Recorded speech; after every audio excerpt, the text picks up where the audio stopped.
quarta parte da nossa aula, quero continuar a estudar com vocês fontes do direito penal. Estamos falando da fonte formal e imediata. São 6 as fontes formais imediatas: lei, Constituição, tratados internacionais, jurisprudência, princípios e atos administrativos que complementam norma penal em branco. Já falei da lei, estou comentando a Constituição Federal. Falei que a Constituição Federal, de acordo com a doutrina moderna, é fonte formal imediata, sim. É fonte formal imediata. Agora, cuidado, apesar de ser fonte formal imediata, a Constituição não pode criar crime ou cominar pena. Rogério, como assim? Se a Constituição é superior à lei, por que ela não pode criar infrações penais ou cominar sanções? Não pode em razão do seu processo moroso de alteração, razão pela qual a própria Constituição reserva a criação de crime à lei ordinária. Agora, atenção, muito embora não possa criar infrações penais ou cominar sanções, a Constituição nos revela o direito penal, estabelecendo patamares mínimos abaixo dos quais a intervenção penal não se pode reduzir. É o tal do mandado constitucional de criminalização. É isso aqui que eu quero aprofundar com vocês. Eu quero aprofundar dando um exemplo de mandado constitucional de criminalização. O artigo 5º, inciso romano 42. O artigo 5º, inciso romano 42, anuncia que a prática do racismo constitui crime inafiançável e imprescritível sujeito à pena de reclusão nos termos da lei. Quando o artigo 5º, inciso 42, anuncia que o racismo é crime inafiançável, não está criando o crime de racismo, só está dizendo que o legislador, quando for criar esse crime, tem que observar que é um crime inafiançável. Quando a Constituição diz que o racismo é crime imprescritível, a Constituição não está criando o crime de racismo. Está apenas alertando o legislador que, no momento de criar o delito de racismo, deve observar que esse delito é imprescritível. A Constituição, quando diz que o crime de racismo deve ser punido com reclusão, não está criando o crime de racismo. Quem vai criar o crime de racismo é o legislador, mas quando for criá-lo, observar que a pena tem que ser de reclusão. A lei vai criar o crime de racismo e cominar sua pena, mas deve observar os patamares mínimos impostos pela nossa Bíblia política. Olha um outro exemplo aqui, ó. Artigo 5º, inciso romano 44 da Constituição. Constitui crime inafiançável e imprescritível a ação de grupos armados, civis ou militares contra a ordem constitucional e o Estado democrático. Quem vai criar esse crime? O legislador ordinário, mas quando for criá-lo, observar que o crime tem que ser inafiançável e imprescritível. São patamares mínimos. Tá ok? Joia? Rogério, você deu 2 exemplos expressos de mandados constitucionais, explícitos de mandados constitucionais de criminalização. Mas no MP de Goiás, o examinador perguntou se existem mandados constitucionais de criminalização implícitos. Implícitos. Será que existem? Pessoal, de acordo com a maioria,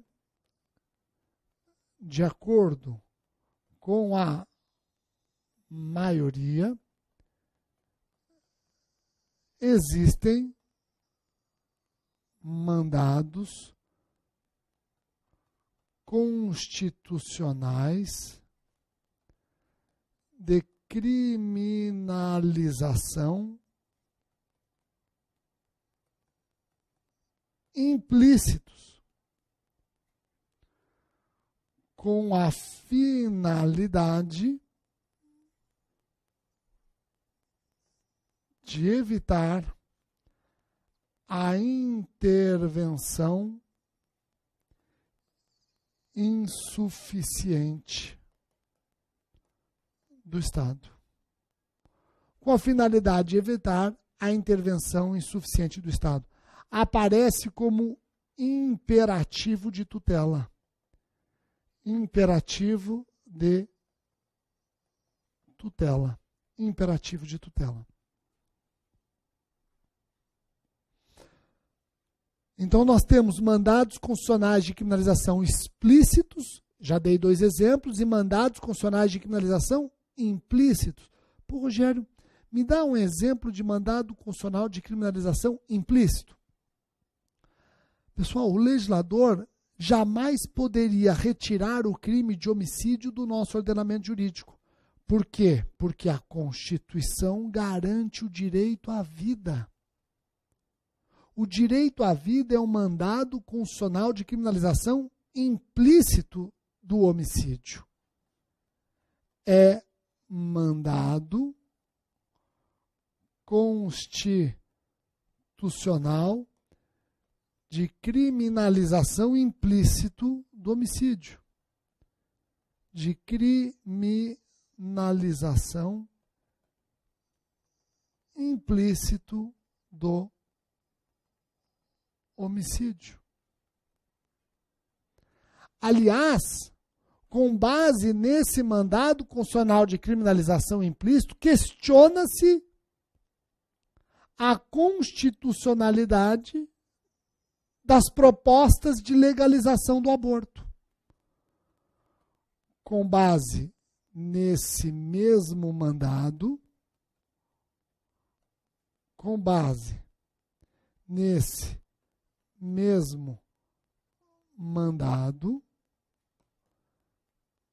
questiona-se a constitucionalidade das propostas de legalização do aborto. De legalização do aborto. Quando a Constituição garante o direito à vida, é tanto a vida extra quanto vida intrauterina. Com base nesse mesmo mandado, questiona-se se o Supremo, uma das turmas do Supremo acertou ao dizer que não existe crime de aborto até o 3º mês de gestação. Então, tudo isso é questionável quando você encara esse mandado constitucional implícito de criminalização. Falando de fontes formais, fontes imediatas, já comentei a lei e a Constituição. Vamos agora para os tratados internacionais de direitos humanos. Os tratados internacionais de direitos humanos aparecem sim como fonte formal imediata e podem ingressar no nosso ordenamento jurídico de 2 formas. Eu já estudei isso com vocês lá em processo penal. Se o tratado internacional for aprovado com status de emenda, se for aprovado com quórum de emenda, ele tem status constitucional. Se o Tratado Internacional de Direitos Humanos for aprovado com quórum comum, tem status supralegal. Então está aqui, ó. Tratado Internacional de Direitos Humanos. Se ele for ratificado com quórum de emenda constitucional, tem status constitucional. Se ele for ratificado pelo nosso Congresso com quórum comum, tem status supralegal. Ele é inferior à Constituição, mas superior à lei. Nós já vimos isso lá no processo penal. Rogério, mas eu já li doutrina dizendo que o Tratado Internacional de Direitos Humanos, não importa se ratificado com quórum de emenda ou quórum comum, ele tem sempre status constitucional. Existe essa doutrina mesmo? Existe. Respeitável corrente doutrinária se posiciona no sentido de que os tratados, versando sobre direitos humanos e somente eles, uma vez subscritos pelo Brasil, se incorporam automaticamente e possuem sempre caráter constitucional. Tá ok? Não é o que prevalece no Supremo, mas nós temos corrente nesse sentido, como, por exemplo, a constitucionalista internacionalista Flávia Piovesan. Tá ok? Pessoal, Eu já alertei várias vezes e alerto mais uma vez. Somente a lei pode criar crime e combinar pena. A Constituição não pode criar crime nem combinar pena. Tratados internacionais de direitos humanos também não podem criar crime ou combinar pena para o nosso direito interno, só no âmbito do direito internacional. Vou repetir. Somente a lei pode criar crime e combinar pena. Constituição não pode criar crime nem combinar pena. Tratados internacionais de direitos humanos não podem criar crimes e combinar penas para o direito interno, só no âmbito do direito internacional.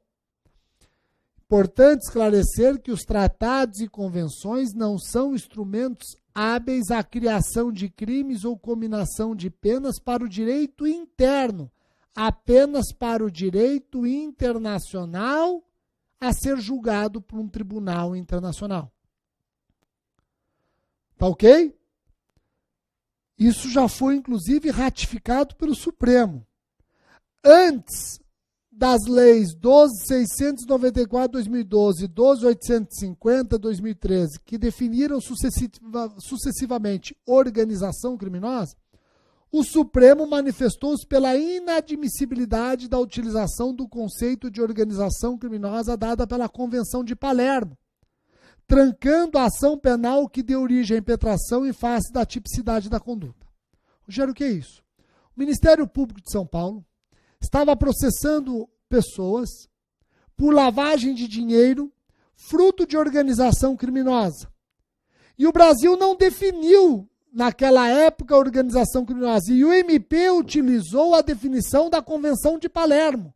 O Supremo falou, nananina, você não pode utilizar essa convenção para criar tipos penais no Brasil. Não pode.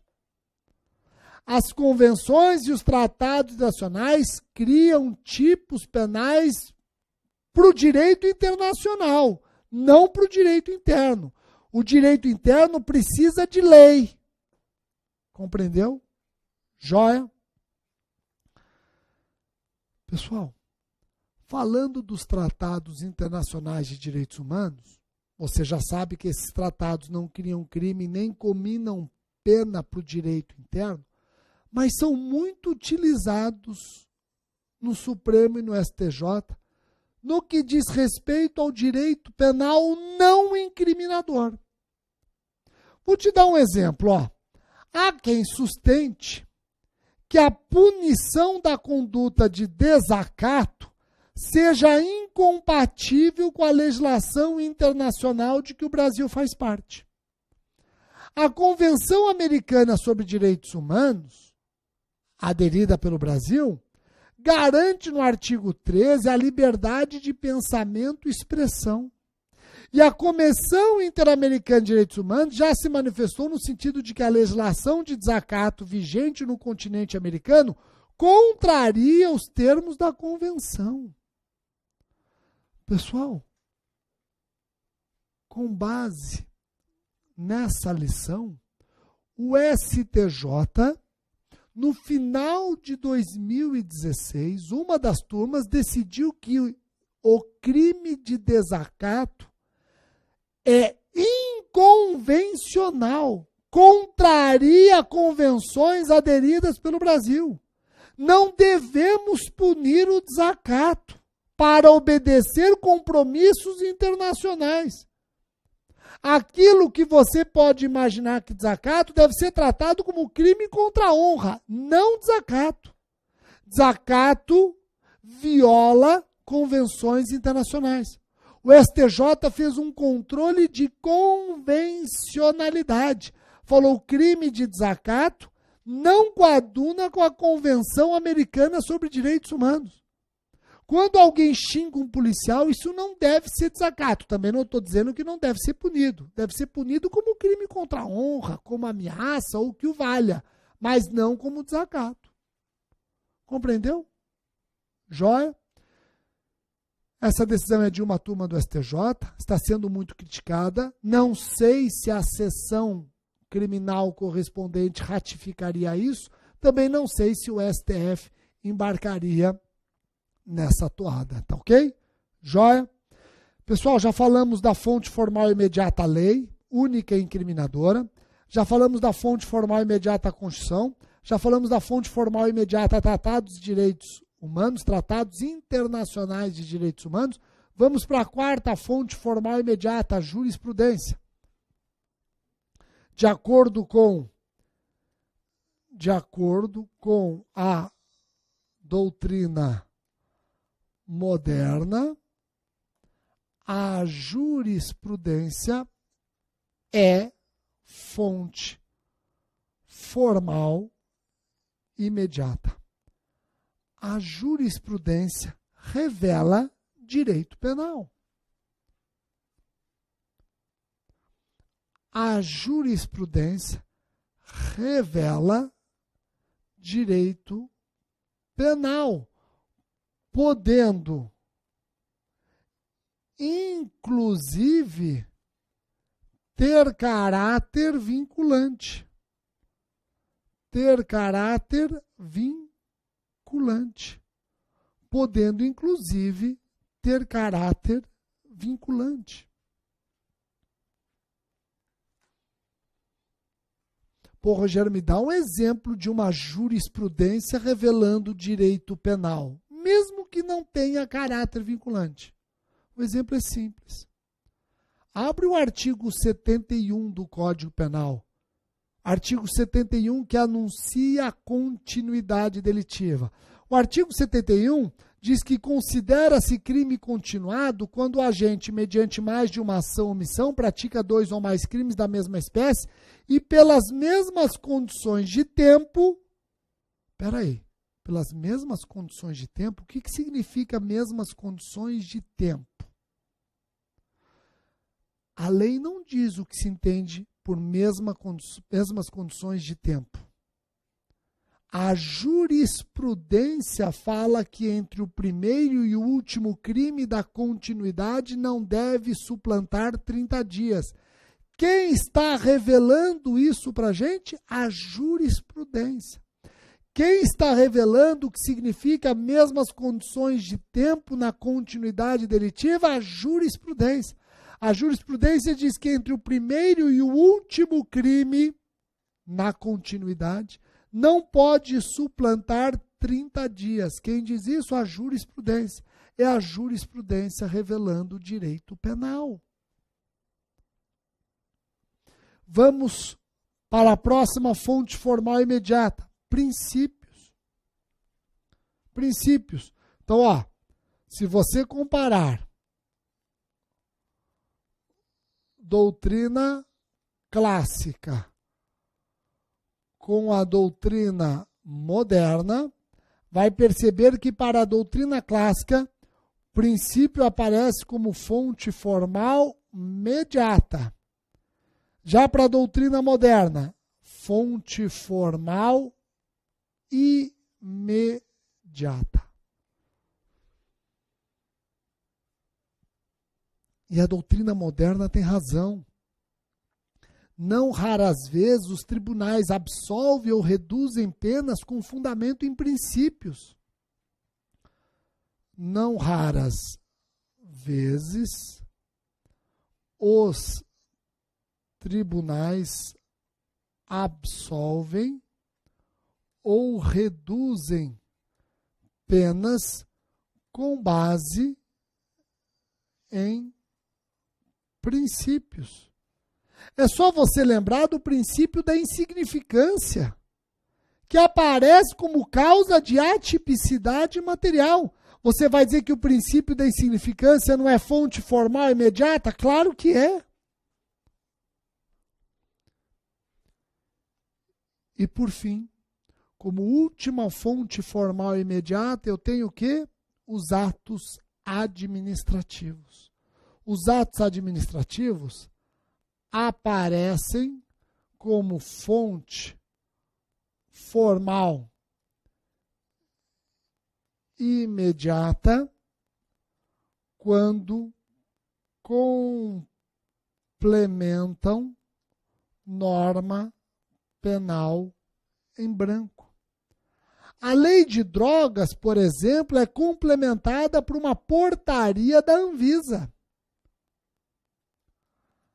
A lei de drogas, por exemplo, é complementada por portaria da Anvisa. Essa portaria revela ou não revela o que é droga? Logo, acaba ou não acaba revelando o direito penal? Imediatamente.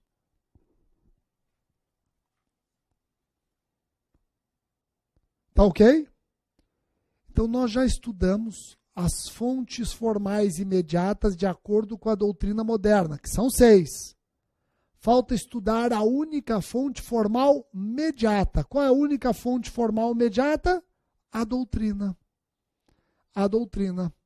A única fonte formal mediata é a doutrina. Está aqui, ó. Se você for olhar para os doutrinadores clássicos, fonte formal mediata é formada por costumes e princípios gerais de direito. Já para os doutrinadores modernos, fonte formal mediata é formada somente por doutrina. Rogério, e os costumes para os doutrinadores modernos? E os costumes são classificados como?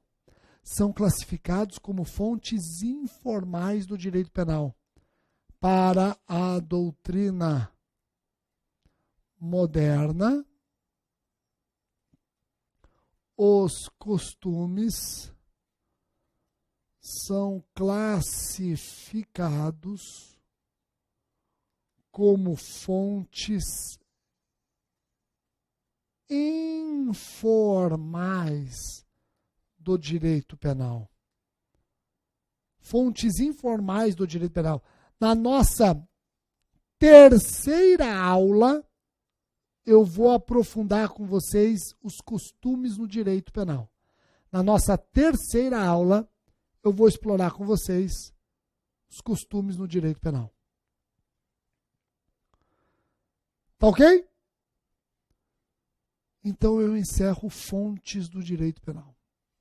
Pega o seu manual caseiro, seu caderno, veja quanta informação você tem a respeito de fontes do direito penal.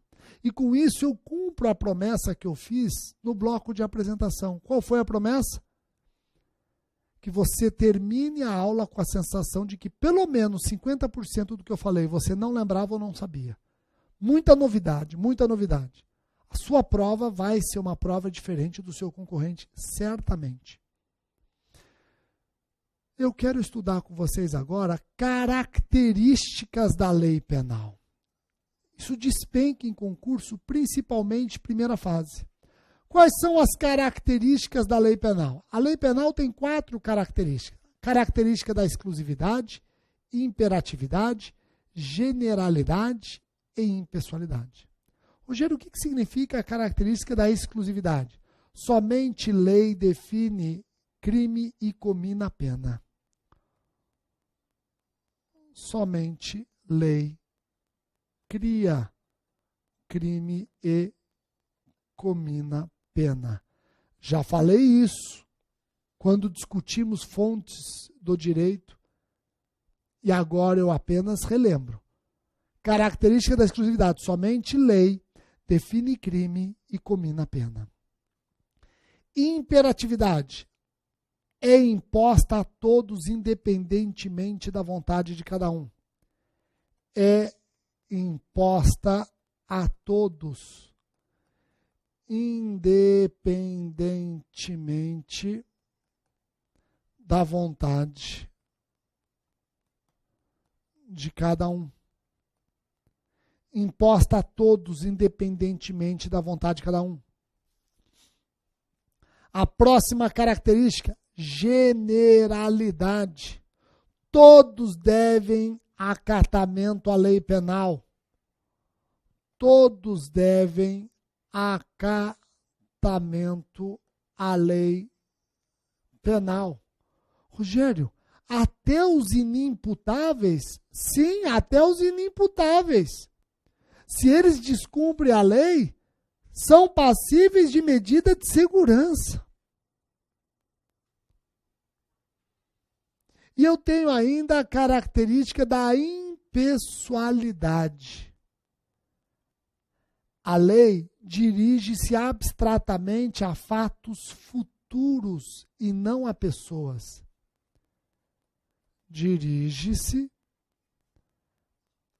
abstratamente a fatos futuros e não a pessoas. A lei é produzida para ser imposta a todos os cidadãos indistintamente. Dirige-se abstratamente a fatos futuros e não a pessoas. E se aplica a todos os cidadãos indistintamente. Um assunto umbilicalmente ligado a características da lei penal é exatamente a classificação da lei penal. Eu vou estudar a classificação da lei penal com vocês no próximo e último bloco.